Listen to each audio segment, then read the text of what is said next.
আল্লাহ রাব্বুল আলামিন বলেন, আল্লাহ তাআলার পক্ষ থেকে মুমিনদের উপর বিশেষ অনুগ্রহ যে তিনি তাদের মধ্য থেকে তাদের জন্য একজন রাসূল প্রেরণ করেছেন। শুধু তাই না, আল্লাহ তাআলা বলেন, ইয বাআসা ফীহিম রাসূলাম মিন আনফুসিহিম।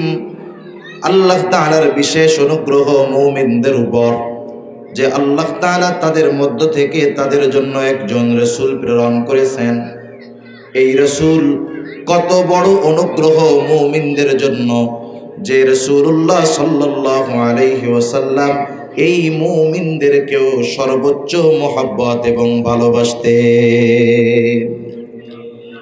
কত বড় অনুগ্রহ নবী আমার আপনার উপর, যে নবীজি আমাদেরকে মহব্বত করেন, ভালোবাসেন।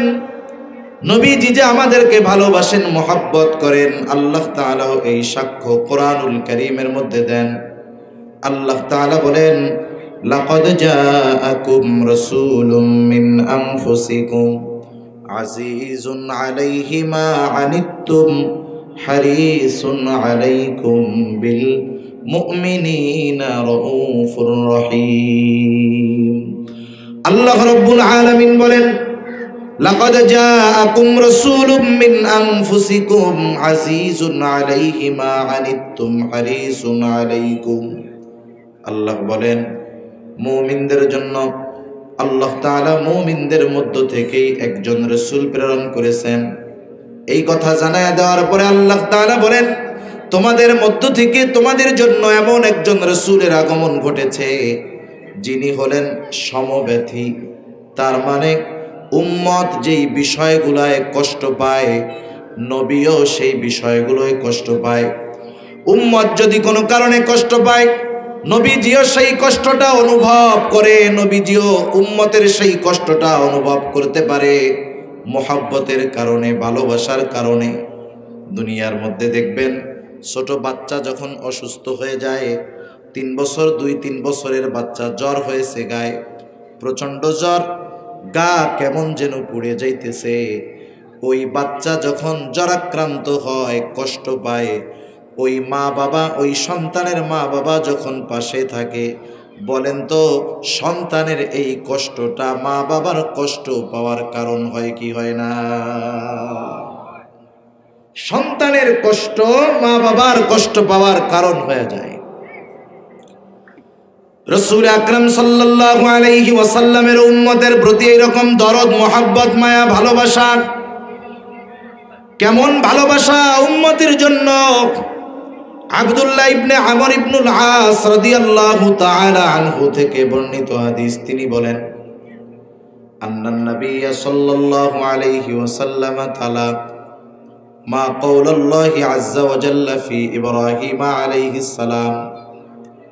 রাসূল আকরাম সাল্লাল্লাহু আলাইহি ওয়াসাল্লাম কোরআন থেকে তিলাওয়াত করলেন যা আল্লাহ তাআলা ইব্রাহিম আলাইহিস সালামের ব্যাপারে নাজিল করেছেন। কি নাজিল করেছেন? আল্লাহ তাআলা ইব্রাহিম আলাইহিস সালাম তার গুনাহগার উম্মতের জন্য ক্ষমা চেয়ে আল্লাহ তাআলার কাছে দোয়া করেছেন। ওই দোয়ার খবরটা আল্লাহ তাআলা কোরআনুল কারীমে নাজিল করে জানায় দিয়েছে। প্রত্যেকটা নবী তার উম্মতকে ভালোবাসে, উম্মত গুনাহগার হোক আর নেককার হোক। ইব্রাহিম আলাইহিস সালাম তার উম্মতকে ভালোবাসে, বরং কিছু কিছু সময় বিষয়টা এমন হয় নেককারের চাইতে বদকারের জন্য চিন্তা বেশি থাকে। অনেক অভিভাবক আছে, মা বাবা আছে যাদের সন্তান 2-3টা সন্তান, 2টা সন্তান ভালো, একটা সন্তান দুষ্টু, মন্দ, পচা।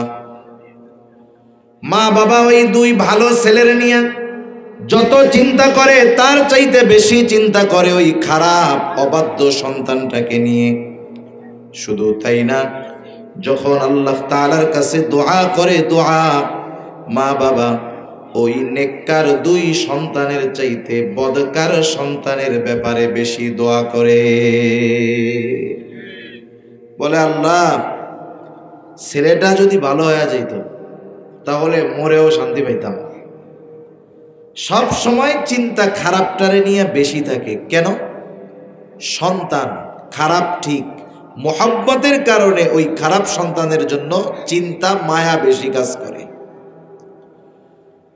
প্রত্যেকটা নবী তার উম্মতকে মোহাব্বত করে ভালোবাসে। ইব্রাহিম আলাইহিস সালামও তার উম্মতকে ভালোবাসেন। এই জন্য তিনি দুআর মধ্যে বলেন, রব্বি ইন্নাহুন্না আদলালনা কাসীরাম মিনান নাস ফামান তাবিআনি ফাইন্নাহু মিন্নি ওয়া মান আসানি ফাইন্নাকা গফুরুর রহিম। ইব্রাহিম আলাইহিস সালাম বলেন, ও আমার রব, ইন্নাহুন্না আদলালনা কাসীরাম মিনান নাস, ও আমার রব, এই মানুষ, এই প্রতিমাগুলো অধিকাংশ মানুষকে পথচ্যুত করে ফেলছে, পথভ্রষ্ট করে ফেলছে। ফামান তাবিআনি ফাইন্নাহু মিন্নি, যারা আমার আনুগত্য করেছে তারা তো আমার দলভুক্ত, তারা আমার দলভুক্ত। ওমান আসানি, যারা আমার আনুগত্য করে নাই, যারা মূর্তি পূজা বাদ দিয়ে ঈমান আনে নাই, কেমন যেন ইব্রাহিম আলাইহিস সালাতু ওয়াস সালাম বলেন, আল্লাহ এরাও তো আমারই উম্মত। ইব্রাহিম আলাইহিস সালাম কেমন যেন এই গুনাহগার উম্মতের ব্যাপারে ক্ষমা চান। তিনি বলেন, আল্লাহ আপনি আমার এই গুনাহগার উম্মতগুলোকেও মাফ করে দেন।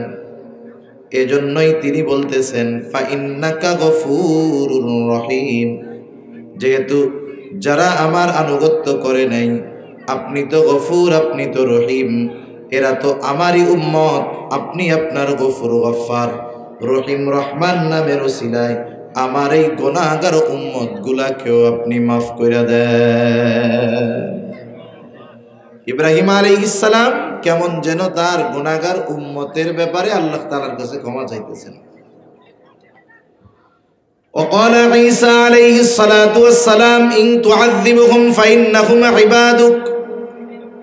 ঈসা আলাইহিস সালাম আল্লাহ তাআলার কাছে দোয়া করেন, বলেন, ইন তুআযিবুহুম ফাইন্নাহুম ইবাদুক, আল্লাহ আপনি যদি এদেরকে শাস্তি দেন এরা তো আপনারই বান্দা। ওয়া ইন তাগফির লাহুম ফাইন্নাকা আনতাল আজিজুল হাকীম, আর আপনি যদি এদেরকে ক্ষমা কইরা দেন, আপনি তো আজিজ, আপনি তো হাকিম, আপনি তো মহাপ্রজ্ঞাময়, মহাজ্ঞানী। ঈসা আলাইহিস সালামও কেমন যেন বলতেছে, আল্লাহ আমার এই গুনাহগার উম্মত এরা তো আপনারই বান্দা, আপনি এদেরকেও ক্ষমা কইরা দেন, কারণ আপনি মহাপ্রজ্ঞাময়, মহাজ্ঞানী, মহাপরাক্রমশালী। আপনি যদি এই গুনাহগার বান্দাগুলারে ক্ষমা করে দেন, কেউ আপনার কাছে জিজ্ঞাসা করবে না, আল্লাহ আপনি কেন ক্ষমা করে দিলেন, কারণ আপনি তো মহাপরাক্রমশালী, এক মহান সত্তা। তাই আপনি এই গুনাহগার উম্মত, আপনার বান্দা, আমার উম্মত, এদের মাফ করে দেন। অনেক সময় এমন হয় যে আপনার একটা জিনিস করতে হবে কিন্তু আপনার এটা মনে নেই, বাড়ির থেকে একটা জিনিস আনতে বলছে, বাজারে গেছেন, গিয়ে ভুলে গেছেন। অনেক সময় এমন হয় ওই কাজ যখন আরেকজন করে তখন আপনার আমার মনে পড়ে যায় যে এই কাজটা তো আমারও করার দরকার। এরকম হয় কি হয় না আপনাদের? হয়। রাসূলুল্লাহ সাল্লাল্লাহু আলাইহি ওয়াসাল্লাম যখন দুইজন নবী তার গুনাহগার উম্মতের ব্যাপারে আল্লাহ তাআলার কাছে ক্ষমা প্রার্থনার এই দোয়া, এই আয়াত তিলাওয়াত করলেন, নবীজির অন্তরেও তার গুনাহগার উম্মতের মায়া মোহাব্বতের কথা, দরদ স্মরণ হয়ে গেল। রাসূলুল্লাহ সাল্লাল্লাহু আলাইহি ওয়াসাল্লাম এইবার তার উম্মতের জন্য আল্লাহ তাআলার কাছে ক্ষমা প্রার্থনা শুরু করে দিলেন। হাদিসের মধ্যে আসছে, ফারাফা ইয়াদাইহি ওয়া ক্বালা আল্লাহুম্মা উম্মতি উম্মতি ওয়া বাকা।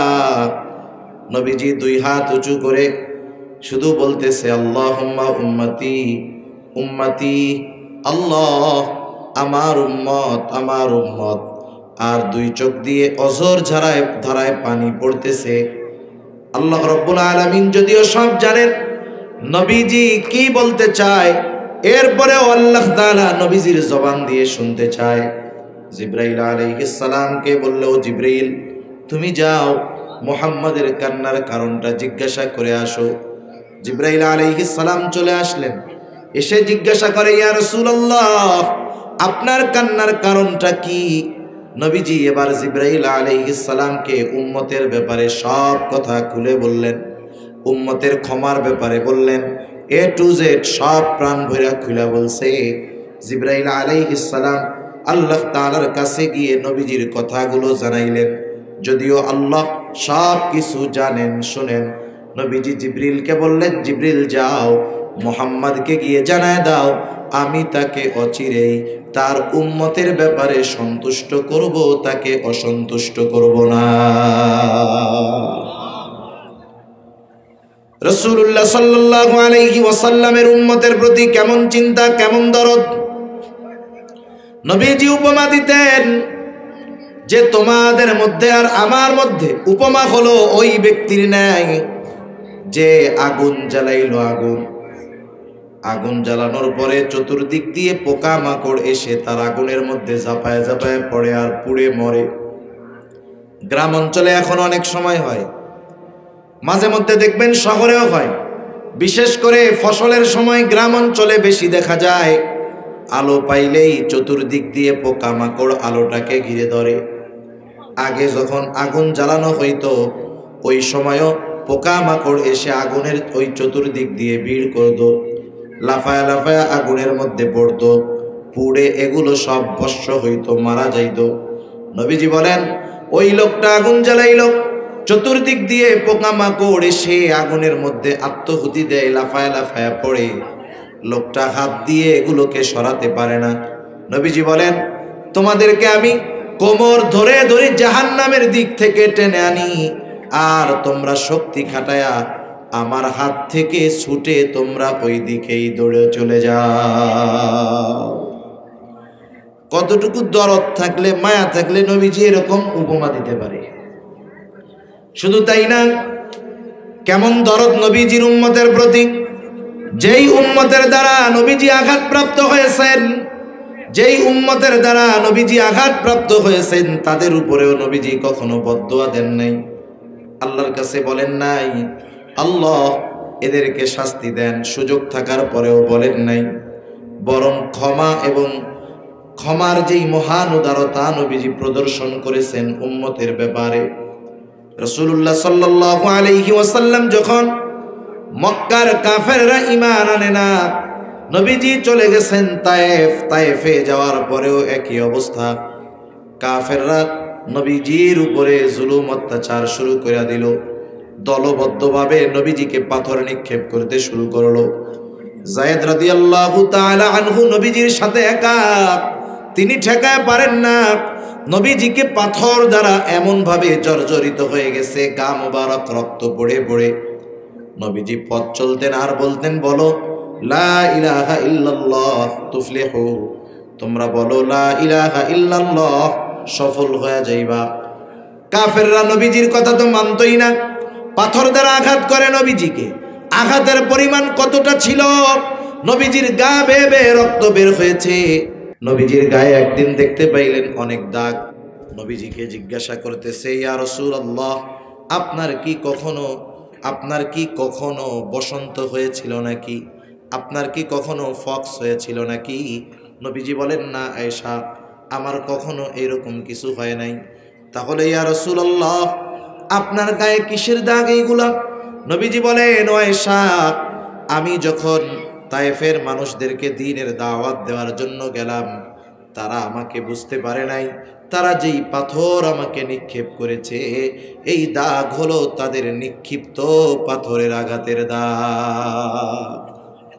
নবীজিকে পাথর মারছে ছোট ছোট না, বড় বড় পাথর মেরেছে। আবার পাথরগুলো যে সমান গোল তাও না, পাথরগুলো ছিল চোখা এবং ধারালো, যার কারণে পাথরের আঘাতে গায়ে গর্ত হয়েছে, রক্ত বের হয়েছে এবং ওই দাগের চিহ্ন মুছে যায় নাই, থেকে গিয়েছে। কি পরিমাণ রক্ত নবীজির গা দিয়ে বের হয়েছে, গায়ের পোশাক পুরো ভিজে গেছে, পোশাক ভিজে রক্ত বেয়ে বেয়ে পড়ে নবীজির জুতার মধ্যে রক্ত ঢুকে গেছে, রক্ত শুকায়া জুতা পায়ের সাথে আটকে গেছে। পড়ন্ত বিকালে নবীজি সাল্লাল্লাহু আলাইহি ওয়াসাল্লাম একটা আঙ্গুর বাগানের পাশে বিশ্রাম নিচ্ছেন, একটু আরাম করতেছেন। সাধারণভাবে যদি কেউ রক্তদান করে থাকেন বুঝে থাকবেন, 100 গ্রাম 150 গ্রাম 200 গ্রাম রক্ত যদি শরীর থেকে বাইর হয়, অনেক মানুষ রক্ত দেওয়ার পরে 2-4 ঘন্টা উঠতে পারে না, অনেকে মাথা ঘুরে দিয়ে পড়ে যায়। নবীজির গা দিয়ে এর চাইতে অনেক বেশি রক্ত পড়ছে, নবীজি ক্লান্ত শুয়ে আছেন। ইতিমধ্যে জিবরাইল আলাইহিস সালাতু ওয়াস সালাম হাজির। জিবরাইল আলাইহিস সালাম এসে নবীজিকে সালাম দিয়ে বলে, ইয়া রাসূলুল্লাহ, এই কওম আপনার সাথে কেমন আচরণ করেছে আপনার মালিক সব দেখছে। আজকে আমি একা আসি নাই, আর একজন ফেরেশতাকে আমার সাথে পাঠানো হয়েছে, যে ইতিপূর্বে কখনো আপনার নিকটে আসে নাই। নবীজি বলেন, এইবার ওই ফেরেশতা আমার কাছে আসলো, আমাকে এসে সালাম দিয়ে বলতেছে, ইয়া রাসূলুল্লাহ, এই কওম আপনার সাথে কেমন আচরণ করেছে আপনার মালিক সব জানে। তিনি আমাকে আপনার আদেশ পালন করার জন্য পাঠিয়েছেন। আপনি যদি নির্দেশ দেন, 2 দিকের পাহাড় 2 পাহাড় দিয়ে তায়েফবাসীকে এমনভাবে পিষে দেওয়া হবে যে তারা অস্তিত্বহীন হয়ে যাবে। এখানে যে একটা কওম ছিল, একটা সম্প্রদায় ছিল, এর কোনো চিহ্ন থাকবে না। নবীজি কি করলেন? আমরা হইলে কি করতাম? আমরা তো প্রতিশোধ পরায়ণ। 10 বছর আগে কেউ যদি আমাদেরকে চোখ গরম করে একটা ধমক দিয়ে থাকে, 10 বছর পর আমার যদি ক্ষমতা হয়, পাওয়ার হয়, আমি ওই 10 বছর আগের চোখ রাঙানোর প্রতিশোধ নেওয়ার জন্য অপেক্ষায় থাকি। আমি চিন্তা করি, আমার চোখ গরম করে ধমক দিছে, আমার তো এখন ক্ষমতা আছে, আমি এর চোখটারেই উঠাইয়া দেব। নবীজি কি করলেন? তিনি একটু আরাম করতেছিলেন, নবীজি উঠা বসলেন। রাসূলুল্লাহ সাল্লাল্লাহু আলাইহি ওয়াসাল্লাম ওই ফেরেশতার কথার জবাবে বলেন, বাল আরজু আন ইয়াখরুজাল্লাহু মিন আসলাবিহিম মান ইয়াবুদুল্লাহ ওয়াহদাহু ওয়া লা ইউশরিকু বিহি শাইআ। নবীজি বলতেছেন, আমি তো ওদের ব্যাপারে আল্লাহ তাআলার কাছে এই আশা করি যে আল্লাহ তাআলা এই মানুষগুলোর মধ্য থেকে এমন এক কওম, এমন এক প্রজন্ম বের করবে যারা এক আল্লাহর ইবাদত করবে, তার সাথে কারো শরীক করবে না। নবীজি এমনটাও বলেন নাই হালকা পাতলা দিয়া এদেরকে একটু সতর্ক করে দাও, বরং যাদের দ্বারা গোটা দেহ রক্তে রঞ্জিত হয়েছে, নবীজি তাদের ব্যাপারেও প্রতিশোধ নেন নাই, বরং আশা পোষণ করেছে এরা ঈমান না আনলেও এদের পরবর্তী প্রজন্ম ঈমান আনবে। এজন্য নবীজির উম্মতের প্রতি ভালোবাসার প্রকাশ ওনার সামনে যারা ছিল শুধু যে তাদের ক্ষেত্রে হয়েছে তা নয়, কিয়ামত পর্যন্ত যত উম্মত আসবে নবীজি তাদের সকলকে ভালোবাসার বহিঃপ্রকাশ ঘটায় গেছেন। সুবহানাল্লাহ। যারা আসছে তাদেরও ভালোবাসেন, যারা কিয়ামত পর্যন্ত আসবে নবী তাদেরকেও ভালোবাসেন। রাসূলুল্লাহ সাল্লাল্লাহু আলাইহি ওয়াসাল্লাম একদিন সাহাবায়ে কেরামের সাথে পথ চলতেছেন, নবীজির সাথে সাহাবায়ে কেরাম। হঠাৎ করে নবীজি বলতেছে, আমার ভাইদেরকে আমার দেখতে মন চায়। সাহাবায়ে কেরাম বলে, ইয়া রাসূলুল্লাহ, আমরা কি আপনার ভাই নই? নবীজি বললেন, তোমরা হইলা আমার সাথী সাহাবী, তাহলে আপনার ভাই কারা? নবীজি বলেন, আমার ভাই হলো তারা যারা আমার পরে আমাকে না দেখে ঈমান আনবে, তারা হলো আমার ভাই। এর দ্বারা নবীজি কিয়ামত পর্যন্ত যত উম্মত তার দুনিয়ায় আসবে সকলের প্রতি আগাম ভালোবাসার বার্তা নবীজি দিয়ে গেছেন। সুবহানাল্লাহ। এসব বিষয়গুলো থাক। এখন বলেন তো, দুনিয়াতে আসলে আমাকে আপনাকে ভালোবাসে কে? একজন মানুষ আমারে আপনারে বলে যে আপনারে খুব ভালোবাসি, কথার কথা। আপনাকে একজন বলে যে আপনারে খুব ভালোবাসি, আপনারে ভালোবাসি ভাই, দাদা, চাচা। এখন ওই যেই লোকটা ভালোবাসে তাকে নিয়ে আপনি এক জায়গায় গেছেন, যাওয়ার পরে আপনি যে কোনো এক বিপদে পড়ে গেছেন। আপনি যখন বিপদে পড়ছেন, আপনারে দেখা বিপদ থেকে বাঁচানোর জন্য আশেপাশের কিছু মানুষ সাহায্য করার জন্য আসছে, কিন্তু ওই যে যেই লোকটা আপনারে খুব ভালোবাসে, ও বিপদ আঁচ করতে পেরে সবার আগে আপনার কাছ থেকে দূরে সরে বাড়ি চলে আসছে। এখন আপনি ওইখান থেকে কোনো মতে উদ্ধার হয়ে বাড়ি আসছেন, ওর সাথে আবার দেখাই বলতেছে, ভাই আপনারে খুব ভালোবাসি, আপনারে খুব মহব্বত করি। বলেন তো এবারে কি করবেন আপনি? আপনি বলবেন যে চিটিংবাজি বাদ দাও, তুমি যদি সত্যই আমাকে ভালোবাসতা তাইলে ওই বিপদে সবাই যদি চইলা যাইতো তুমি আমার কাছে থাকতা, কিন্তু হইল কি, বিপদে পড়ার পরে তুমি আমার কাছ থেকে সবার আগে ভাগছো। এ মিথ্যা কথা আর আমারে বইলা কোনো লাভ নাই। তাহলে বাস্তবিক ভালোবাসার প্রমাণ কখন পাওয়া যায়? যখন বিপদে যে সাহায্য করে, বড় বিপদে যে সাহায্য করে, বড় বিপদে যে পাশে থাকে, সেই বাস্তবে ভালোবাসে। ঠিক কিনা বলো? মুখ দিয়ে ভালোবাসার কথা বলুক আর না বলুক, আসলে সেই ভালোবাসে। মানুষ হিসাবে সবচাইতে বড় মুসিবত আমাদের এই দুনিয়ায় না, প্রত্যেকটা মানুষের সবচাইতে বড় মুসিবত হবে কিয়ামতের দিন। ওই দিনটা মানুষ এতটা চিন্তা, এতটা পেরেশানির মধ্যে থাকবে, ওই দিন মা তার সন্তানকে চিনবে না, সন্তান তার মাকে চিনবে না, ভাই তার ভাইকে চিনবে না।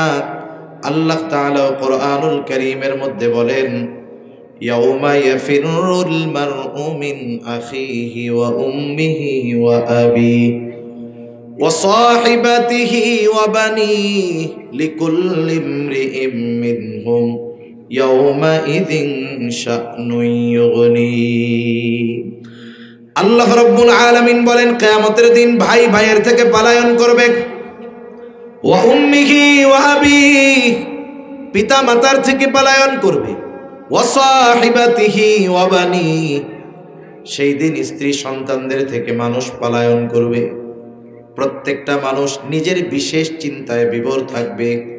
যেই দিন মা চিনবে না সন্তানকে, মা চিনবে না সন্তানকে, বাবা চিনবে না সন্তানকে, ওই কঠিন মুসিবতে এমনও হবে একজন মানুষ আল্লাহ তাআলার কাছে এমনটাও বলবে যে, আল্লাহ, গোটা দুনিয়ার সব মানুষকে জাহান্নামে দিয়ে হলেও আপনি আমাকে জান্নাতে দিয়ে দেন। কেমন মুসিবত, কত বড় বিপদ সেই দিন হবে যে মানুষ কাউরে চিনবে না, সকলেই নাফসি নাফসি করবে, নিজের চিন্তায় বিভোর থাকবে। ওই দিন আমার আপনার নবী মুহাম্মাদুর রাসূলুল্লাহ সাল্লাল্লাহু আলাইহি ওয়াসাল্লাম তিনিও চিন্তিত থাকবেন, তবে নিজের জন্য নয়। নবীজি চিন্তিত থাকবেন উম্মতের জন্য। নবীজি কিয়ামতের দিন হাসরের ময়দানে উম্মতের চিন্তায় বিভোর থাকবেন, দৌড়িয়ে চলে যাবেন হাউজে কাউসারের কাছে, যেন তার কোনো উম্মত পানে মাহরুম না হয়ে যায়। নবীজি আর একবার দৌড়ায় চলে যাবেন মিজানের কাছে, না জানি ওজনে কোনো উম্মত ধরা পড়ে না যায়। নবীজি আবার আর একবার দৌড়ায় চলে যাবেন পুলসিরাতের কাছে, না জানি তার কোনো উম্মত পুল পাড়ি দিতে ব্যর্থ হয়ে যায়। আবার দৌড়ায় চলে যাবেন জাহান্নামের কাছে, না জানি তার কোনো উম্মত জাহান্নামের মধ্যে দিয়ে দেয়। আবার যখন উম্মতের সুপারিশের প্রয়োজন হবে, আল্লাহর কুদরতি কদমে আল্লাহ রাব্বুল আলামিনের নবী আমাদের জন্য সুপারিশ করতে হাজির হয়ে যাবে। উম্মতের চিন্তায় নবী বিভোর থাকবে। শুধু তাই না, সব নবী জান্নাত অভিমুখে চলে রওনা হয়ে যাবে, সকলেই জান্নাতের দোরগোড়ায় পৌঁছায়া যাবে। জান্নাতের দরজা বন্ধ, জান্নাতের দরজা খোলা হবে না। জিজ্ঞাসা করা হবে কেন খোলা হয় না? জবাব আসবে, যিনি আসলে খোলা হবে তিনি আসেন নাই। তিনি কে? তিনি হলেন মুহাম্মাদুর রাসূলুল্লাহ সাল্লাল্লাহু আলাইহি ওয়াসাল্লাম। কোথায় তিনি? তিনি এখনো হাসরের ময়দানে। কি করবেন? যতক্ষণ না নবী তার ওই উম্মত যার যাররা পরিমাণ ঈমান আছে তার ব্যাপারেও আল্লাহ তাআলার কাছ থেকে জান্নাতের নিশ্চয়তা নবীজি যতক্ষণ না পাবেন ততক্ষণ নবী নিজে জান্নাতে প্রবেশ করবে না। তাহলে আমাকে আপনাকে, আমার আপনার নবী, আমার মা বাবা কি স্বয়ং আমার চাইতেও নবী আমাকে বেশি ভালোবাসে, আমাদের চাইতেও নবী আমাদের বেশি ভালোবাসে। আমরা জাহান্নামের দিকে দৌড়াই, আমাদের চিন্তা নাই, কিন্তু উম্মত জাহান্নামে যাবে, কষ্ট পাবে, নবীজি এটা ফিল করেন, অনুভব করেন। এজন্যই তো নবীজি সমব্যথী। রাসূল আকরাম সাল্লাল্লাহু আলাইহি ওয়াসাল্লামের ব্যাপারে এই জন্যই আল্লাহ তাআলা বলেন, তিনি হলেন হারিসুন আলাইকুম, তোমাদের জন্য কল্যাণকামী, তিনি তোমাদের জন্য কল্যাণকামী। 2 নম্বর হারিসুন আলাইকুম, তিনি তোমাদের জন্য কল্যাণকামী। 1 নম্বর তিনি হলেন সমব্যথী, অর্থাৎ যেই জিনিসটা তোমাদের কষ্ট দেয় সেটা তাকেও কষ্ট দেয়। 2 নম্বর হারিসুন আলাইকুম, তিনি হলেন তোমাদের জন্য কল্যাণকামী। একটা উদাহরণ দিলে বুঝতে সহজ হবে। আমরা অনেক সময় চিন্তা করি কিছু জিনিস সংরক্ষণ করে রাখবো, এখন এটা খরচ করব না, এটা এখন জমায়ে রাখবো, অমুক সময় কাজে লাগতে পারে, ওই সময় কাজে আমরা এটাকে ব্যবহার করব। অনেক সময় দেখবেন মা আছে, দাদি আছে, স্ত্রী আছে, এনারা কিছু সম্পদ টাকা পয়সা আলাদাভাবে ওইটাকে সংরক্ষণ করে রাখে, কিছু কয় না। এখন দেখে স্বামীর মনটা খারাপ, কি ব্যাপার, কি হয়েছে? বলে যে এই মাসে বেতনটা এখনো পাই নাই, টাকা পয়সা, বাজারও শেষ, দোকান বাকি। এই যে স্বামী চিন্তিত, এই টাইমে স্ত্রী করে কি, ওই যে জমানো টাকাগুলাই না স্বামীর হাতে দিয়া বলে, ধরেন এগুলা আমি ওই যে বাজার থেকে আস্তে আস্তে জমায় রাখছি, আমিও চিন্তা করছি যখন আপনার কোনো সমস্যা হবে তখন আমি দিব, এজন্য জমায় রাখছিলাম, এই যে টাকাগুলা নেন। এটা তিনি কেন করলেন? তিনি স্বামীর কল্যাণকামী, এজন্য করছেন, ঠিক কিনা বলেন? নবীজি ও উম্মতের কল্যাণকামী, এই জন্য নবীজি জানেন উম্মতের জন্য কোন সময় কোনটা জরুরি। এই জন্য নবী এক হাদিসের মধ্যে বলেন, আল্লাহ তাআলা প্রত্যেকটা নবীকে তার উম্মতের ব্যাপারে বিশেষ একটা দোয়া করার সুযোগ দিয়েছে। শুধু তাই না, ওই দোয়া কবুলের নিশ্চয়তাও আল্লাহ তাআলা দিয়েছেন। নবীজি বলেন, সব নবী তার উম্মতের ব্যাপারে ওই দোয়াটা করে ফেলছে, আমি আমার ওই দোয়াটাকে সংরক্ষণ করে রেখেছি, জমা করে রেখেছি। কিয়ামতের দিন আমি আমার উম্মতের সুপারিশ হিসাবে ওই দোয়াটাকে আমি ব্যবহার করব। কারণ নবীজি জানেন যেহেতু এই দোয়া কবুল হওয়ার গ্যারান্টি আল্লাহ দিয়েছেন উম্মতের ব্যাপারে, তাহলে আমার উম্মতের জন্য এই দোয়াটা দুনিয়াতে নয় আখিরাতে পরকালে কাজে লাগবে বেশি। এজন্য নবী ওই দোয়াটা দুনিয়ায় না করে আখিরাতের জন্য জমা করে রাখছেন। সুবহানাল্লাহ। তাহলে নবীজি হলেন আমাদের জন্য সর্বোচ্চ কল্যাণকামী। 3 নাম্বার, 4 নাম্বার, এই 2টা বিষয় হলো মুমিনদের জন্য স্পেশাল। এজন্য আল্লাহ তাআলা লাস্টে বলেন, বিল মুমিনিনা রাউফুর রহিম। ওই নবী বিশেষ করে মুমিনদের জন্য হলেন রাউফ, মুমিনদের জন্য হলেন রহিম। রাউফ এটা আল্লাহ তাআলার গুণবাচক নামগুলোর মধ্যে একটা নাম। রহিম আল্লাহ তাআলার গুণবাচক নামগুলোর মধ্যে আর একটা নাম। বলেন তো রাউফুর রহিম কে? একটু বলেন তো জমান খুলে, আরো জোরে বলেন কে? রাউফুর রহিম হলেন আল্লাহ। এই জন্য আল্লাহর গুণবাচক কোন নাম মানুষের শানে, মাখলুকের শানে ব্যবহার করা বৈধ নয়। আমাদের দেশে তো এমন পীর সাহেব আছে যার নামের আগে লকব এমন এমন দেওয়া, এত লকব কোন নবীর নাই। একেবারে আল্লাহর সাথে সম্পৃক্ত যেই শব্দগুলো, এগুলো পীরের নামে আগে লকব হিসাবে ব্যবহার করে। আছে আছে না নাই বলেন তো? বাংলাদেশে এক পীর আছে, তার নামের আগে 60-65টা লকব আছে। এই লকবগুলোর মধ্যে একটা লকব হলো সাহেবে কুন। নাউজুবিল্লাহ বলেন। সাহেবে কুন মানে বুঝেন? উনি এমন মানুষ শুধু বলেন হও, সেটা সাথে সাথে হয়ে যায়। নাউজুবিল্লাহ। আল্লাহ তাআলা বলেন নিজের ব্যাপারে আল্লাহ তাআলা জানায় দেন আমাদের, ইন্নামা আমরুহু ইযা আরাদা শাইআন আন ইয়াকুলা লাহু কুন ফায়াকুন। আল্লাহ তাআলা যেটা ইরাদা করেন, যেটা চান বা যেটা ইচ্ছা করেন, তিনি শুধু বলেন কুন, হও, ফায়াকুন, সেটা তৎক্ষণাৎ হয়ে যায়। তাহলে সাহেবে কুন কে? আরে জোরে বলেন না, কে? আল্লাহ। অথচ ওনার নামের আগে লাগায় রাখছে এটা।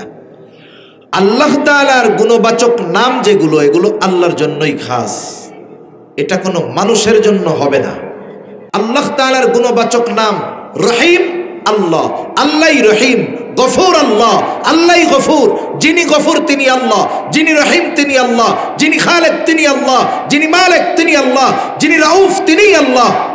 তাহলে আল্লাহ তাআলার গুণবাচক নাম কোনো মানুষের শানে ব্যবহার করা যাবে না। এজন্য নাম রাখার ক্ষেত্রেও, ডাকা এবং রাখার ক্ষেত্রেও সতর্কতা অবলম্বন জরুরি। যেমন আমাদের দেশে নাম রাখছে আব্দুল খালেক, মা বাবা আব্দুল খালেক রাখছে, মা বাবা আব্দুল মালিক রাখছে। ডাকার ক্ষেত্রেও আব্দুল খালেক আব্দুল মালিক ডাকার দরকার। কিন্তু কেমনে ডাকে? খালেক। মাঝে মধ্যে তো একটু তেড়া বেঁকা করে ওটাকে, ও খালেককে, আছে না এরকম? আপনি তাকে ডাকবেন আব্দুল খালেক, খালেকের বান্দা এটা বলে, আপনি তারে খালেক বানায় ফেলতেছেন। এটা ঠিক না ডাকা। যদিও আমাদের মাকসাদ, উদ্দেশ্য এটা থাকে না, তবে ডাকাটা ঠিক না। তাহলে একটু জবান খুলে বলেন তো, রউফুর রহিম কে? দুনিয়ার কোন মানুষ কি রউফুর রহিম হতে পারে? হতে পারে না। কিন্তু ওই রউফুর রহিম আল্লাহ নবীজির তার উম্মতের প্রতি কেমন দরদ, কেমন মায়া, কেমন মোহাব্বত, কেমন ভালোবাসা, এটা বোঝানোর জন্য আল্লাহ তাআলা তার দুইটা গুণবাচক নাম রউফুর রহিম, এটা নবীজির শানে স্বয়ং আল্লাহ ব্যবহার করেছে। আল্লাহ তাআলা বলতেছে এই নবী হলেন এমন নবী যে মুমিনদের জন্য হলো রউফুর রহিম। তিনি হলেন মুমিনদের জন্য অতি সদয় পরম দয়ালু। আল্লাহ তাআলা তার হাবিবের ব্যাপারে বলতেছে যে তিনি হলেন তার মুমিন উম্মতদের ব্যাপারে অতি সদয় পরম দয়ালু। এই কথার দ্বারা এই বিষয়টা ক্লিয়ার হয়ে যায় যে আল্লাহ রাব্বুল আলামিন তার নবীকে কেমন ভালোবাসে, আর ওই নবী তার উম্মতদেরকে কেমন ভালোবাসে। তাহলে নবী যে আমাদের সম্পর্কের যারা আছে, মা হোক, বাবা হোক, ভাই হোক, বন্ধু হোক, সকলের চাইতে নবী যে আমাদের বেশি ভালোবাসে, কোনো সন্দেহ আছে? নবী যে সবচেয়ে বেশি ভালোবাসে, এ সাক্ষ্য কে দিয়েছে? জোরে বলেন কে? আল্লাহ দিয়েছে। এজন্য নবীকেও তো আমাদের ভালোবাসার দরকার। ভালোবাসার দরকার আছে না নাই? নবীর প্রতি উম্মতের ভালোবাসা হবে সর্বোচ্চ ভালোবাসা। এমন এক জিনিস, নবীকে ভালোবাসা নবীর অনুসরণের মাধ্যমে হয়। আর নবীকে ভালোবাসা এটা ঈমান সম্পৃক্ত বিষয়। এটা কিন্তু বিষয়টা এমন না যে সম্পর্কের ভালোবাসা। সম্পর্কের ভালোবাসা ঈমানের কারণে ত্যাগ করা যায়। সম্পর্কের ভালোবাসা ঈমানের কারণে বাড়বে, সম্পর্কের ভালোবাসা দ্বীনের কারণে কমবে। সাহাবায়ে কেরাম প্রমাণ করে দিয়েছেন, তারা প্র্যাকটিক্যাল দেখায় গিয়েছেন যে তারা তাদের নবীজির প্রতি ভালোবাসাকে সর্বোচ্চ প্রাধান্য দিয়েছেন। কারণ নবীজির প্রতি ভালোবাসা হলো মুমিনের ঈমান।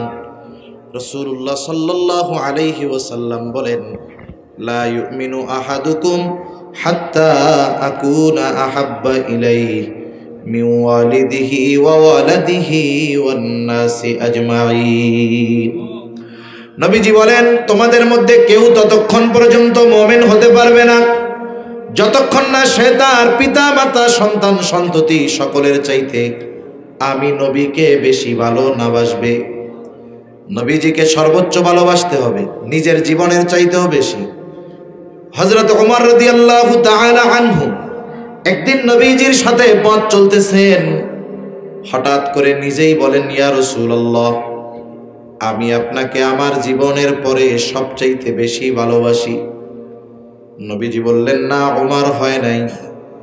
হযরত ওমর একটু পরে পুনরায় আবার বলেন, ইয়া রাসূলুল্লাহ, এই মুহূর্ত থেকে আমি আপনাকে আমার জীবনের চাইতেও বেশি ভালোবাসি। নবীজি এবার বললেন, হ্যাঁ ওমর হয়েছে। তাহলে নবীজিকে সর্বোচ্চ ভালোবাসতে হবে, সেটা হবে নিজের জীবনের চাইতেও বেশি। এক সাহাবীর ঘটনা শোনাই আপনাদের। বাপ মা যদি কাফের হয়, বাপ মারে ভালোবাসা যাবে না, এটা ইসলাম কখনো বলে না। বরং বাপ মা যদি কাফের হয়, তাদেরকে বাবা মা হিসাবে ভালোবাসতে হবে, এটা ইসলামের নির্দেশ। কিন্তু যদি ইমানের কারণে বাবার সাথে দুশ্মনী করতে হয়, পিছপা হওয়া যাবে না। বদরের যুদ্ধ যখন শুরু হয়েছে, বদরের যুদ্ধে একজন সাহাবী, জান্নাতের সুসংবাদ প্রাপ্ত 10 জনের একজনও তিনি। ওনার নাম হলো আবু উবাইদা ইবনুল জাররাহ রাদিয়াল্লাহু তাআলা। আবু উবাইদা যুদ্ধের ময়দানে গেছে, তাকায় দেখে আবু উবাইদার বাবা জাররাহ, সেও যুদ্ধ করার জন্য আসছে কাফেরদের পক্ষে, মুসলমানদের বিপক্ষে। দীর্ঘদিন পর আবু উবাইদা তার বাবাকে দেখছে, বাবার প্রতি ভালোবাসা মহব্বত জাগ্রত হয়ে গেছে। মনে মনে চিন্তা করছে, যুদ্ধের ময়দানে যুদ্ধ করব, কিন্তু বাবার মুখোমুখি হব না। বাবার থেকে সরে সরে আবু উবাইদা যুদ্ধ করে, কিন্তু বাবার নজরবিধি, বাবার আচার আচরণ দিকে খেয়াল করতেছে, গতিবিধি পরিলক্ষণ করতেছে যে বাপ কি করে। আবু উবাইদা একবার দেখলেন যে তার বাবা জাররাহ নবীজিকে আক্রমণ করার জন্য চেষ্টা করতেছে। আবু উবাইদা এক দৌড়ে গিয়ে বাবাকে দূরে সরায় দিলেন, আবার চলে আসলেন নিজের আগের জায়গায়, আবার যুদ্ধ করেন। বাবার গতিবিধি লক্ষ্য করতেছে। তিনি আবার দেখলেন তার বাবা জাররাহ নবীজির দিকে আক্রমণ করার জন্য অগ্রসর হয়। আবার তিনি গিয়ে বাবাকে দূরে ঠেলা দিয়ে আসলেন। তৃতীয়বার আবার খেয়াল করেন বাবার গতিবিধি, বাবা কি করে। দেখলেন আবার আক্রমণ করার জন্য অগ্রসর হইতেছে। এইবার আর আবু উবাইদা এটাকে বরদাস্ত করলেন না, নিজে গিয়া নিজের হাতে নিজের বাবাকে দুনিয়া থেকে বিদায় করে দিলেন। আল্লাহ রাব্বুল আলামিন বলেন, আপনি এমন কোন সম্প্রদায়কে পাবেন না যারা আল্লাহর প্রতি, আখিরাতের প্রতি ঈমান আনছে, যে তারা ইউআদুনা মান হাদ্দাল্লাহ ওয়া রাসূলাহ, ওই সমস্ত লোকদের সাথে তারা সম্পর্ক রাখে যারা আল্লাহ এবং রাসূলের প্রতি বিদ্বেষ পোষণ করে। এই মুমিনরা আল্লাহ এবং রাসূলের প্রতি বিদ্বেষ পোষণকারীদের সাথে সম্পর্ক রাখে না। ওয়ালাউ কানু আবাহুম, ওই বিদ্বেষ পোষণকারী যদি ওই ইমানদারের বাবাও হয়, বাবা হলেও সম্পর্ক রাখে না, সন্তান হলেও রাখে না, ভাই হলেও রাখে না, বংশ জ্ঞাতি যে হয় হোক, কারোর সাথে তারা সম্পর্ক রাখে না। প্রয়োজনে ঈমানের জন্য, আল্লাহর জন্য যদি বাবার বিরুদ্ধে অস্ত্র ধারণ করতে হয়, তারা সেটাও করে। সুবহানাল্লাহ। রাসূল আকরাম সাল্লাল্লাহু আলাইহি ওয়াসাল্লামের প্রতি সাহাবা একরামের মহব্বত এরকম ছিল। সেজন্য নবীজি আমাদের ভালোবাসেন সাধারণ যুক্তি বলে। নবীজি এত ভালোবাসেন, আমাদেরকেও নবীজিকে সর্বোচ্চ ভালোবাসার দরকার আছে না নাই? একটু জোরে বলেন না, আছে না নাই? যেহেতু আল্লাহর ঘোষণার মাধ্যমে জানলাম নবীজি আমাদের ভালোবাসেন, তাহলে নবীজিকেও আমাদের ভালোবাসার দরকার। তবে নবীজিকে কেমনে ভালোবাসবো, কোন পদ্ধতিতে ভালোবাসবো, দুনিয়ার কাউকে এই পদ্ধতি আমাদের শিখায় দেওয়া লাগবে না। নবীজিকে ভালোবাসার পদ্ধতি স্বয়ং আল্লাহ এবং তার রাসূলই আমাদের জানায় দিয়েছে। ওই পদ্ধতি অবলম্বন করলেই নবীকে প্রকৃত ভালোবাসা হবে, নইলে দুনিয়ার পদ্ধতি অবলম্বন করে বাস্তবে নবীকে ভালোবাসা হয় না।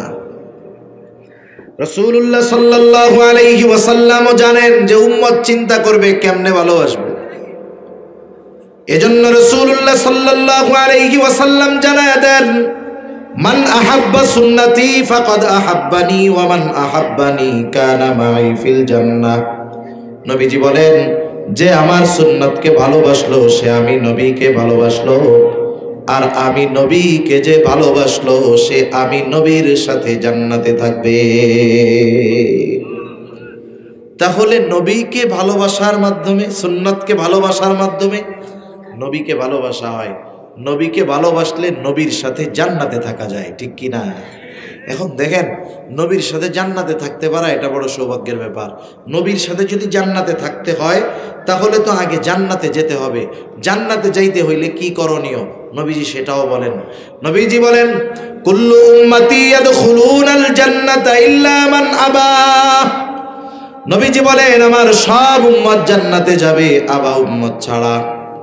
জিজ্ঞাসা করা হলো, ইয়া রাসূলুল্লাহ, আবা উম্মত কারা? নবীজি বলেন, মান আতাআনি দাখালাল জান্নাহ ওয়া মান আসানি ফাকাদ আবা। যে আমার অনুসরণ করবে সে জান্নাতে প্রবেশ করবে, আর যে আমার অনুসরণ করবে না সে আবা উম্মত, সে জাহান্নামে যাবে। এই দুই হাদিসের সমন্বয় যদি করা হয় তাহলে মূল কথা বের হয় যে নবীর সুন্নাতকে মোহাব্বতের সাথে অনুসরণ করবে সে নবীর সাথে জান্নাতে থাকবে। সুবহানাল্লাহ বলে। শুধু তাই না, নবীর অনুসরণের মাধ্যমে আল্লাহর ভালোবাসা পাওয়া যায়। মুমিন তো আল্লাহ তাআলাকে সর্বোচ্চ ভালোবাসে। এক নম্বরে মুমিন সবচেয়ে ভালোবাসে আল্লাহকে, দুই নম্বরে এই নবীকে। এজন্য আল্লাহ তাআলাও বলেন, ওয়াল্লাযীনা আমানু আশাদ্দু হুব্বাল লিল্লাহ। মুমিনের আল্লাহর প্রতি ভালোবাসা হলো সুদৃঢ়। এখন আল্লাহকে ভালোবাসবো কেমনে? আল্লাহ তাআলাও তাকে ভালোবাসার পদ্ধতি জানায় দিয়ে বলেন, আল্লাহ তাআলা নবীজিকে জানায় দেন, ও নবী, ও পয়গম্বর, আপনার উম্মত আমাকে তো ভালোবাসতে চায়, কিন্তু কি করলে আমাকে ভালোবাসা হবে আপনি বলেন। কুল ইন কুনতুম তুহিব্বুনাল্লাহ ফাত্তাবিউনি ইউহিব্বুকুমুল্লাহ। আল্লাহ তাআলা বলেন, নবী আপনি বলেন, ইন কুনতুম তুহিব্বুনাল্লাহ, তোমরা যদি আল্লাহকে ভালোবাসতে চাও কি করবা? নবীজি আপনি বইলা দেন, ফাত্তাবিউনি, যে তোমরা যদি আল্লাহকে ভালোবাসতে চাও তাহলে আমি নবীর অনুসরণ করো। এখন আসেন হাদিস আর আয়াতের সমন্বয়ে কি অর্থ আসে? হাদিস আর আয়াতের সমন্বয়ে অর্থ আসে, নবীজির অনুসরণ করলে আল্লাহকে ভালোবাসা হয়, নবীজির অনুসরণ করলে জান্নাতে যাওয়া যায়। তার মানে আল্লাহকে ভালো না বাসলে জান্নাতে যাওয়া যাবে না। আল্লাহকে ভালোবাসা হবে নবীর অনুসরণের মাধ্যমে। কিন্তু নবীর অনুসরণ করলে কি আল্লাহকে শুধু ভালোবাসা হবে? তা নয়, লাঠি দিয়ে পিটাইয়া হাত পা ভেঙে হাসপাতালে পাঠাই দিতেছে। তাহলে দেখেন, 1 মাস আগে তার প্রতি ওই লোকগুলোর ভালোবাসা ছিল না? বলেন তো, এই ভালোবাসা কি আসল ভালোবাসা নাকি পদ পদবীর ভালোবাসা? আমরা জাগতিক যেই ভালোবাসাগুলো অধিকাংশ ক্ষেত্রে পাই, এটা পদ পদবী পাওয়ার ক্ষমতার ভালোবাসা, এটা অস্থায়ী। ভাল লাগে না, কিন্তু পদ আছে, সালাম দেয় আসসালামু আলাইকুম, পেছনে যাওয়ার পরে কয় ক্ষমতাটা যাক, সব কয়টা সালাম জুতা দিয়ে পিটাইয়া উসুল করব। এরকম ভালোবাসা পেয়ে আমরা মনে করি আমরা অনেক কিছু পেয়ে গেছি। কিন্তু এ দুনিয়াতে কিছু আল্লাহর বান্দা আছে যাদের প্রতি মানুষের নিঃস্বার্থ ভালোবাসা আছে, ঠিক না? যেমন মনে করেন শাইখুল হাদিস আল্লামা আজিজুল হক রহমাতুল্লাহি আলাইহি, নাম শুনছেন না আপনারা? আজিজুল হক রহমাতুল্লাহি আলাইহি, থানা যা হয় হোক, আপনাদের জেলার মানুষ তো নাকি? বলেন তো, আজিজুল হক রহমাতুল্লাহি আলাইহিকে ভালোবাসেন না? আসেননি দু একজন এই জায়গায়, যারা চিনেন ভালোবাসেন না, আছেন কেউ? এরকম কেউ নাই। যে চিনে তার প্রতি একটা শ্রদ্ধাবোধ, তার প্রতি একটা ভালোবাসা আছে। কেন? ওনার পোলারা কি আমাকে নিয়ে চাটা খাওয়াইছে নাকি? খাওয়াই নাই। কেন? ভালোবাসা কেন? কারণ আল্লামা আজিজুল হক আসমানওয়ালার ভালোবাসা অর্জন করতে পেরেছে, ফিরিস্তাদের ভালোবাসা অর্জন করতে পেরেছে। এজন্য এ দুনিয়ার যেই মানুষই তাকে চিনে, একটা শ্রদ্ধাবোধ, ভালোবাসা অন্তরে জাগ্রত হয়ে ওঠে, ঠিক কিনা বলেন? এজন্য নবীর অনুসরণের মাধ্যমে আল্লাহর ভালোবাসা পাইলে দুনিয়ারও লাভ। তাহলে আমরা যেই মূল কথার দিকে যাই, নবীজিকে ভালোবাসার পদ্ধতি হলো নবীজির সুন্নাতকে মহব্বতের সাথে অনুসরণ করা। মনে রাখতে হবে, নবীজির সুন্নাত যার মধ্যে নাই, আল্লাহর ভালোবাসাও সে কিন্তু পাবে না। সর্বশেষ একটা কথা বলে আলোচনা শেষ করি। এই দুনিয়ার হায়াতটা হলো সবচাইতে মূল্যবান সম্পদগুলোর মধ্যে অন্যতম। এই মূল্যবান সম্পদ প্রতিনিয়ত আমরা খরচ করতেছি, ব্যয় করতেছি। একটা দিন আমার আপনার নির্দিষ্ট ওই হায়াত মূল্যবান সম্পদটা শেষ হয়ে যাবে, তখন মালাকুল মউত চলে আসবে। আমার আপনার মরণ হবে, এই দুনিয়া থেকে আমাকে আপনাকে বিদায় নিতে হবে। মানুষ যখন মারা যায়, মানুষ মারা যাওয়ার পরে তাকে সুন্দরভাবে গোসল দেওয়া হয়, কাফনের কাপড় পরানো হয়, এরপরে জানাজা হয়। এইবার খাটিয়াটাকে ধরে কবরস্থানে নিয়ে যাওয়া হয়, লাশটাকে কবরস্থ করা হবে। এই জন্য তার আখিরাতের চূড়ান্ত সফরের প্রথম ঘাঁটি কবরে রাখা হবে। এই জন্য আমাদের অঞ্চলে যখন কোনো মাইয়াতকে কবরের মধ্যে নামানো হয়, তখন একটা দোয়া পড়া হয়। এই দোয়াটা আপনাদের জানা আছে নাকি? বলেন তো, কি পইড়া কবরের মধ্যে লাশটারে নামানো হয়? বিসমিল্লাহি ওয়া আলা মিল্লাতি রাসূলিল্লাহ। এই দোয়া পড়ে লাশ কবরে নামানো হয়। আমি মারা গেলে আমার ক্ষেত্রেও এই দোয়াটা পড়ে কবরে নামানো হবে। ইসলাম বিদ্বেষী স্বঘোষিত নাস্তিক হুমায়ুন আজাদ মরছে, ওই বেটাকেও যখন কবরে রাখছে মনে হয় এই দোয়াটাই পড়ে রাখছে। আমাদের দেশে যত নাস্তিক আছে এরা মারা যাওয়ার পরে সব মোটামুটি কিছু সময়ের জন্য আস্তিক হয়ে যায়। যেটা ইসলাম বিদ্বেষী ওটাকেও কিন্তু জানাজা দিয়ে লাশটাকে কবরে রাখা হয়। ওর ক্ষেত্রেও পড়া হবে বিসমিল্লাহি ওয়া আলা মিল্লাতি রাসূলিল্লাহ। কিন্তু বাস্তবতা হলো দল করে আরেকটা, স্লোগান দেয় আরেকটা। বলেন তো, তাইলে পিটানি আছে না নাই? আছে না? মনে করেন দল করে একটা, স্লোগান দেয় আরেকটা, তাহলে তো পিটানি আছে। এই দোয়াটা ওই ব্যক্তির সাথে সমন্বয় থাকতে হবে, অ্যাডজাস্ট থাকতে হবে, নাইলে হবে না। আমরা কি বলি এই দোয়ার মধ্যে? বুজুর্গানে দিন বলেন এই দোয়াটার মধ্যে আমরা বলি, আল্লাহ আপনার নামে এমন এক ব্যক্তিকে এখন কবরস্থ করতেছি, কবরে রাখতেছি, যার গোটা হায়াত, গোটা জীবন সুন্নতের উপরে পরিচালিত হয়েছে। সে যখন মারা গেছে সুন্নাতের উপরে মরছে, সর্বশেষ তাকে যখন কবরে রাখতেছি এই অবস্থায়ও সে সুন্নাতের উপরেই আছে। দেখা গেল এই কথা বলে, এই দোয়া পড়ে যাকে কবরে রাখা হলো তার মধ্যে সুন্নাতের কোনো বালাই না। এখন বলেন তো, এই দোয়াটা এই ব্যক্তির ব্যাপারে সত্য হবে নাকি মিথ্যা হবে? একটু নিজে নিজে চিন্তা করেন। হায়াত কোন সময় শেষ হয়ে যায় বলা যায় না। বুড়া হইলেই যে মানুষ মরবে বিষয়টা এমন না।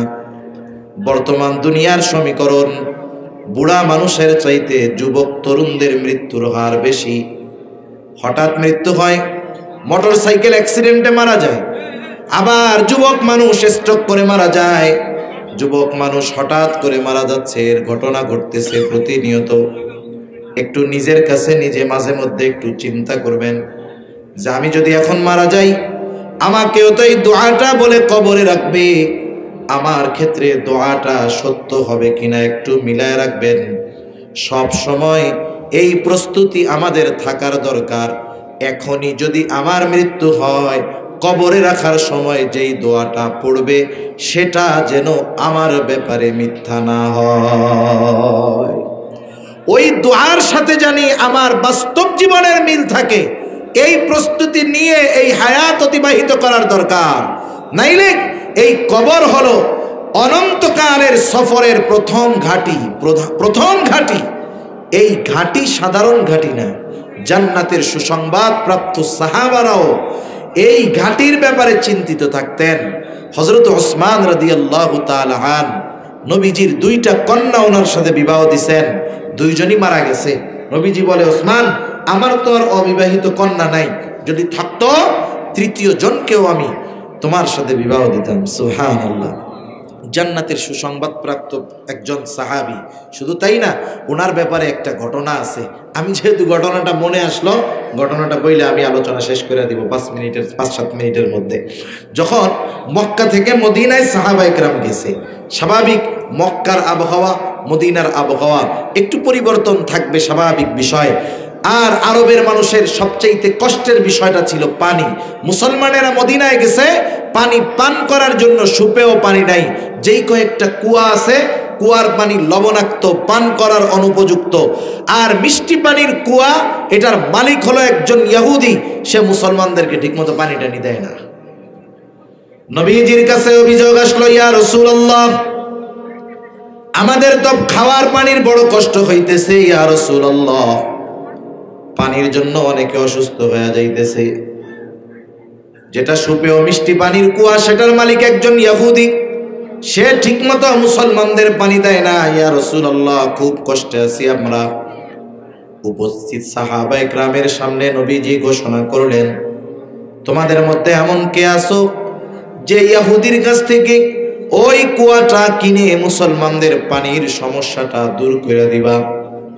সাহাবায়ে কেরাম তো এমন ছিলেন, নবীজির নির্দেশে নিজের সব সম্পদ নবীজির খেদমতে হাজির করতে তারা তৈয়ার ছিলেন। সাহাবায়ে কেরাম অনেকজন আশা করছে হয়তো আমি এই ফজিলত অর্জন করতে পারবো। ইহুদির কানে খবর চলে গেছে যে মুহাম্মদ সাল্লাল্লাহু আলাইহি ওয়াসাল্লাম এই ঘোষণাটা প্রদান করছে। ইহুদি এবার চিন্তা করতেছে, তাইলে তো কাম সারা। মুহাম্মাদের উম্মত যারা, এরা জীবনের সর্বস্ব দিয়ে হলেও এই কুয়াটা কিনবে। এইবার বাজারে যেটার চাহিদা থাকে, দেখবেন কম দামি জিনিস হঠাৎ করে দামি হয়ে যায়, ঠিক কিনা? ওই যে করোনাকালীন সময় যখন মাস্কের ওয়াজ দিত, আমাদের মাস্ক হইতো না, যে মাস্ক পরতে হবে করোনার কালীন সময়, কত ফার্মেসির মধ্যে 5-6 বছর আগের ওই মাস্ক পড়া থাকছে, কোনা দিয়ে প্যাকেট ইঁদুরেও কাইটা ফেলছে। যখন উনি এই খবর পাইছে রে মাস্ক ব্যবহার করতে বলছে, 50 পয়সা দিয়ে কেনা মাস্ক এক একটা 50 টাকা বিক্রি করছে। করে না এরকম? করছে। চাহিদার কারণে দাম বেড়ে গেছে। ইহুদি চিন্তা করতেছে, সুযোগ পাইছি, যেই ইহুদির কাছে কুয়া কেনার দাবি করে, ইহুদি অনেক গুণ বেশি দাম দাবি করে, কেউ কেনার মতো অ্যাবিলিটি নাই, কেউ কিনতে পারে না। হযরত ওসমান রাদিয়াল্লাহু তাআলা আনহুর কানেও খবর গেছে নবীজি এই কথা বলছে, কিন্তু সে কুয়ার দাম অনেক চায়, কেউ কিনতে পারে নাই। উসমান তো গানি, ধনী ছিলেন, বড় ব্যবসায়ী ছিলেন। ইহুদির কাছে গিয়া ব্ল্যাঙ্ক চেক দিয়ে দিছে, ব্ল্যাঙ্ক চেক। তার মানে বলতেছে, ইহুদি তুমি এই কুয়ার জন্য কত টাকা চাও? ইহুদি যা দাম চাইছে, ওসমান রাদিয়াল্লাহু তাআলা আনহু সেই দামে কুয়াটা ইহুদির কাছ থেকে কিনে ওই কুয়া সকলের জন্য উন্মুক্ত করে দিয়েছে। নবীজির কাছে খবর আসলো, ইয়া রাসূলুল্লাহ, মুসলমানদের পানির কষ্ট শেষ। কেমনে হইল? বলে, আপনার জামাতা উসমান সে ইহুদির কাছ থেকে অনেক বেশি দাম দিয়ে কুয়া কিনে সকলের জন্য উন্মুক্ত করে দিয়েছে। নবীজি তখন ওই মজলিসের মধ্যে বলছে, শোনো, উসমান ইহুদির কাছ থেকে কুয়া কিনে নাই, বরং উসমান তার এই কর্মের মাধ্যমে আল্লাহ তাআলার কাছ থেকে জান্নাত কিনে নিয়েছে।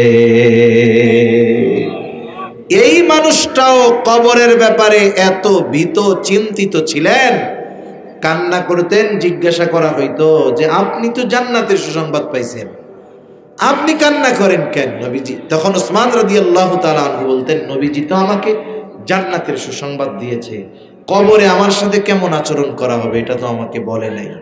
ওই অনন্তকালের চূড়ান্ত সফরের প্রথম ঘাটি কবরে যদি আমাকে রাখা হয় আমার ব্যাপারে একটা মিথ্যা কথা দিয়ে, এটা আমার আপনার জন্য বড় দুর্ভাগ্যের ব্যাপার। এজন্য যেই নবী আমাদেরকে এত ভালোবাসেন, সেই নবীর ভালোবাসার প্রতিদান ঈমানি এই মোহাব্বত নবীজির প্রতি প্রদর্শন করতে গিয়ে সুন্নাতের উপরে যেহেতু চলতে হবে, দুনিয়ার মানুষ যদি সুন্নাতের উপরে চলার কারণে তিরস্কারও করে, পিছপা না হয়ে নবীর সুন্নাতের পরিপূর্ণ অনুসরণকারী হওয়া যাবে তো ইনশাআল্লাহ। শুনেন, দুনিয়াতে ভালো কাজ করতে গেলে বাধা আসবে, মানুষের কথা আসবে। এখন যুবক অনেক দাড়ি রাখে না। এখন কথা হইলো যে হুজুর দুনিয়ায় কি আর সুন্নাত নাই? আপনারা হুজুররা পাইছেন শুধু দাড়ির কথাই করেন। এখন দাড়ির সুন্নাতের কথা কেন বলে? বুজুর্গ উলামায়ে কেরাম বলেন, দাড়ি হলো এমন একটা সুন্নাত যেটা বাকি অনেক সুন্নাতকে সহজ করে দেয়। দাড়ি হলো এমন এক সুন্নাত, এক সুন্নাত অনেক গুনাহ থেকে বাঁচার কারণ হয়। মনে করেন এক লোকের দাড়ি আছে কিন্তু নামাজ কালাম পড়ে না, এরকম লোক সমাজে আছে না? অনেক আছে। দাড়ি আছে কিন্তু নামাজ পড়ে না, বেনামাজি। ওই দাড়ি আছে তার, সে যদি একটা গুনাহ করে বা অন্যান্য অপরাধ করে, মানুষ বলে আরে মিয়া দাড়ি রাইখা আপনি এই কাজটা করলেন। এই যে কথাটা বলে যে দাড়ি রাইখা এই কাজটা করলেন, তার মানে দাড়ির প্রতি তার আর স্পেশাল একটা শ্রদ্ধাবোধ, মোহাব্বত, ভালোবাসা আছে, এজন্যই বলে। এখন অনেক যুবকদেরকে দাড়ি রাখতে বললে দাড়ি রাখে না। কেন রাখো না? বলে এখন তো হুজুর কলেজে পড়ি, হাই স্কুলে পড়ি, সকলে ভাইয়া বলে দাড়ি রাখলে তো আমার দাদাও আমারে চাচা ডাকা শুরু করবে। বাসের মধ্যে দেখেন না অনেক দাড়িওয়ালা যারা আছে এরা বুঝবে তো, দেখা যাবে কন্ট্রাক্টর তার দাড়ি নাই কিন্তু মরতে কয়দিন বাকি, 70 বছর বয়স, ওই 18, 20 বছর 25 বছরের এক যুবক তারে বলতেছে কাকা কাকা একটু পিছনে যান পিছনে যান, অথচ দাদার বয়সী লোক দাড়ির কারণে কাকা বলতেছে। অনেকেই চিন্তা করে দাড়ি রাখে না যে হুজুর এখন আর ভাইয়া বলবে না, তাইলে আমার চাচা ডাকা শুরু করবে। আমার কতজন আছে লেখাপড়া শেষ চাকরি বাকরি করে এখনো দাড়ি রাখে না, নামাজ কালাম পড়ে, দাড়ি রাখো না কেন? বলে দাড়ি রাখলে ভালো মেয়েরা পছন্দ করবে না, বিবাহ শাদী ভালো হবে না। আপনারা আমার একটু বলেন তো, নবীজি 4টি বিষয় দেখে বিবাহ করতে বলছে। কয়টি বিষয়? একটা হলো সৌন্দর্য, একটা হলো বংশ, একটা হলো সম্পদ, নবীজি বলেন এরপরে হলো দিন। তবে ফাজফার বিদাতি দিন, দিনকে প্রাধান্য দাও। দিনদারিত্ব আছে, বাকি 3টা নাই। বিবাহ যদি হয়ে যায় সবর করো, এই দিনদার মেয়ের থেকে হয়তো আল্লাহ এমন সন্তান দিবে যেটা তোমার চক্ষু এবং হৃদয়ের প্রশান্তির কারণ হবে, ঠিক কিনা বলেন? আর দিন নাই, বাকি 3টা আছে। দিন নাই, সৌন্দর্য আছে, দিন নাই, টাকা পয়সা আছে, দিন নাই, অনেক উচ্চ বংশীয়। তুমি যদি চিন্তা করো যে ওই সুন্দরী টাকা পয়সাওয়ালা উচ্চ শিক্ষিতা সে আমারে বিবাহ করবে না আমার দাড়ি থাকলে, সে পছন্দ করবে না আমাকে দাড়ি থাকলে, হ্যাঁ হতে পারে তুমি টাকাওয়ালা মেয়ে বাবা, হতে পারে তুমি সুন্দরী বাবা, হতে পারে তুমি অনেক বংশীয় বাবা, কিন্তু আমি তোমারে বলি পরকালে তুমি জান্নাতি না জাহান্নামী সেটা আল্লাহ ভালো জানে। কিন্তু ওই দিনহীন সুন্দরী টাকাওয়ালা বংশীয় মেয়েটা যে নবীর সুন্নাতকে পছন্দ করে না, ওকে ঘরে আনার পরে আখেরাতে কি হবে জানি না, কিন্তু দুনিয়ায় একটা ছোট্ট জাহান্নাম আশা করা যায়, তুমি দেখতে পারবা। দুনিয়ায় ছোট্ট একটা জাহান্নাম দেখতে পারবা। এজন্য যেই মেয়ে সুন্নাতকে পছন্দ করে না সেই মেয়ে ভালো হয় কোন যুক্তিতে, আমার এটা বুঝে আসে না। এজন্য দুনিয়ার মানুষ তিরস্কার করুক, অনেক সময় দেখবেন একজন আরেকজনকে ফলো করতে গিয়ে যদি কেউ তিরস্কার করে ওকে, ও ছোট মনে করে না নিজেকে। যেমন বিশ্বকাপ ফুটবল খেলা আসলে আমরা কিন্তু হরেক রকমের চুলের কাটিং দেখি, দেখেন না আপনারা? কত রকমের কাটিং, মোরগ কাটিং দেখেন নাই? এই মধ্যে দিয়ে আছে, চারদিক দিয়ে নাই। আরে এইগুলা কাটিং আমাদের অঞ্চলে আমরা ছোটবেলায় দেখছি মুরগি চুরি হয় ধরা পড়ে না, মুরগি চুরি হয় ধরা পড়েই না। হঠাৎ একদিন মুরগি চোর ধরতে পারছে, ধরা খাইছে মানে কি অতীতে যত মুরগি চুরি হয়েছে সব এইটাই করছে। এইবার ওকে করতো কি, অর্ধেক চুল চাইছা আধা টাক বানাইয়া বাকি অংশে কালি লাগাইয়া এলাকার মধ্যে জুতার মালা পরাইয়া ঘুরাইতো। এরকম মানুষও বুঝতো যে এটা হলো মুরগি চোর, অর্ধেক টাক বানাইছে ওরে। এখন আরেকজন ওই বিশ্বকাপ ফুটবলের সময় অর্ধেক টাক এই জায়গায় নাই, এই জায়গায় খানিক আছে, এরকম কাটিং দিয়ে আসছে। মুরব্বীরা তো এটা বুঝবে না। এখন ওরে জিজ্ঞাসা করছে, কিরে তুই কি মুরগি চুরি করে ধরা খাইছিলি নাকি, এরকম কাটিং দিলি কেন? এখন বলেন তো ও এই কথার প্রতিবাদ করবে কি করবে না?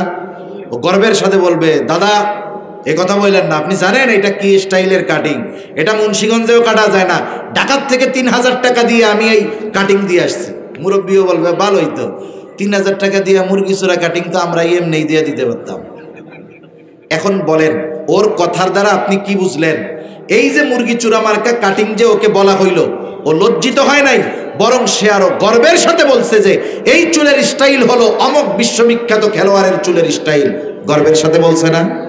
আরে মিয়া, তোমাকে দাড়ি রাখার কারণে কেউ যদি চাচা বলে, দাড়ি রাখার কারণে যদি মুরব্বী বলে, দাড়ি রাখার কারণে যদি বুড়া বলে, তুমি বলবা আরে বেটা এটা হলো মুহাম্মাদুর রাসূলুল্লাহর স্টাইল, ঠিক কিনা বলে? ওই তিরস্কার আখেরাতে পরিবর্তন হয়ে ওই তিরস্কারের পরিবর্তে আল্লাহ জান্নাত পুরস্কার দিবে ইনশাআল্লাহ। এজন্য আমরা নবীজির সুন্নাতের পরিপূর্ণ পাবন্দি করার চেষ্টা করব। সুন্নাত হলো মুসলমানদের স্টাইল, মুসলমানদের সভ্যতা, কৃষ্টি, কালচার, অনুকরণীয়, অনুসরণীয় সব মুহাম্মাদুর রাসূলুল্লাহর পদ্ধতি। এবং আমাদের উচিত, আমাদের আইডল আমরা যদি মুহাম্মাদুর রাসূলুল্লাহ সাল্লাল্লাহু আলাইহি ওয়াসাল্লামকে বানাতে পারি, আমাদের মুসলিমদের সভ্যতা, মুসলিমদের কৃষ্টি, কালচার সংরক্ষিত হবে, ঘরে ঘরে পৌঁছাবে। মনে রাখবেন, মুসলমানদের সভ্যতা, কৃষ্টি, কালচার এটা শুধু বাৎসরিক, মাসিক অথবা নির্দিষ্ট কোনো সময়ে পালনীয় নয়, বরং মুসলমানদের সভ্যতা, কৃষ্টি, কালচার স্বয়ং মুসলমান সর্বদা সব সময় নিজের সাথে বহন করে চলে। ঠিক কিনা বলেন? এজন্য ওই ইসলাম বিদ্বেষীরা আমাদের থেকে মুসলমানদের যেই সংস্কৃতি এটা দূর করে দিতে চায়। মনে রাখবেন, মুসলমানদের সংস্কৃতি হলো সুন্নাতের আলোকে। এটাকে যদি আমরা ধারণ করতে পারি, ওই অনুযায়ী যদি জীবন পরিচালিত করতে পারি, ইনশাআল্লাহ দুনিয়া আখিরাত উভয়টাই আল্লাহ তাআলা আমাদের জন্য উজ্জ্বল করে দিবে। আল্লাহ সুবহানাহু ওয়া তাআলা আমাদের সকলকে মুহাম্মাদুর রাসূলুল্লাহ সাল্লাল্লাহু আলাইহি ওয়াসাল্লামের আমাদের প্রতি মুহাব্বতকে অনুধাবন করে তাকেও পরিপূর্ণ মুহাব্বত করার তৌফিক আল্লাহ আমাদের দান করুন। সকলে বলি আমিন। ওয়া আখিরু দাওয়ানা আনিল হামদুলিল্লাহি রাব্বিল আলামিন। আসসালামু আলাইকুম ওয়া রাহমাতুল্লাহি ওয়া বারাকাতুহু।